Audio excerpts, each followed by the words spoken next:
Salem junction Zakir Ammapalayam Sri comedy பள்ளியாண்டவர் ஆசிரமம். பெங்களூர் ரோட்லேருந்து லெஃப்டில் ஸ்டீல் பிளான் ரோட் கட் பண்ணி ஒரு 1000 அடி தூரம் வந்தீங்கன்னா கோயிலோட ஆர்ச்சிற்கு திருப்பி லெஃப்டில் கட் பண்ணி நேராக உள்ளே வந்தீங்கன்னா முருகப்பெருமான் அருளே வாரி வாரி வழங்கி கொண்டிருப்பதை பார்க்கலாம். சிவபெருமான் வெங்கடாஜலபதி சித்தர் எல்லோரையும் பார்க்கலாம். இப்போ தட்சிணகாலி 50ஆம் ஆண்டு அக்னிகுண்டத்து மாசி அக்னிகுண்ட திருவிழா நடந்து கொண்டிருக்கிறது. இன்றைய தினம் அக்னி அம்பாள் பாருங்கள் எப்படி அக்னி ஜோலையாக ஜொலித்து கொண்டிருக்கிறார். காலையில் தீக்குண்டை வளர்த்து கொண்டு தீ எரிந்து கொண்டிருக்கிறது. அம்பாள் சாட்சாத் அக்னி ரூபமாக விளங்கி கொண்டிருக்கிறார். மாலை 5:30 மணிக்கு அம்பாள் பூங்காரகத்திலும் அந்த போலையிலும் அம்பாளை எடுத்துகிட்டு வந்து தீந்திக்கிற திருவிழா நடக்கும்.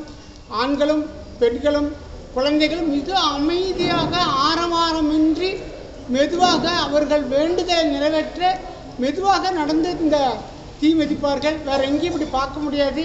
அதனால் பக்தர்களே வந்திருந்து சாயந்தரம் வந்திருந்து இந்த தீ மிதி திருவிழாவில் எல்லாரும் கலந்து கொண்டு பாருங்கள்.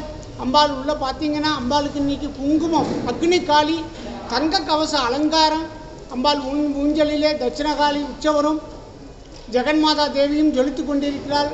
பாருங்கள் பக்தர்களே வந்திருந்து இன்றைய தினம் அம்பாவனுடைய அருளுக்கு பாத்திரமாகுமாறு கேட்டுக்கொள்கிறோம். நன்றி வணக்கம்.